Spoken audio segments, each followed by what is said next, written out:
že vlastne súvisí všetkými vašimi spoločnými, že ako ste sa dali dokopy ten proces, že teda oni sa rozhodli, áno, idem s vami do toho. Zoznam ma s nimi mať vtedajší priateľ.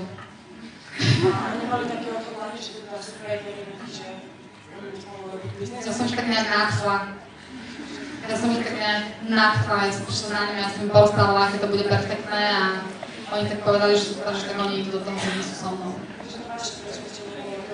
Ja som bola presvedčená o tom, že to určite bude mať úspech, ja som bola presvedčená o tom, že to bude niečo nové a že jednoducho ten internet speje. Ja nemala som to podložené žiadnymi nejakými analýzami veľkými alebo niečo, čo už možno teraz by som si nejaké analýzy urobila, ale vtedy to bolo také intuitívne. Ja si myslím, že to je dobré na ženách, lebo ženy väčšinou keď idú do podnikania alebo do čohokoľvek, často tak veľa používajú intuíciu, ktorú možno muži nepoužívajú a muži možno skôr sú takí tí, ktorí potrebujú analýzu, potrebujú mať podložené papier, ale ja som bola taký intuitívny človek a asi som mi nejakým spôsobom nadchla, lebo ja som bola presvedčená o tom, že ten internet bude mať úspech.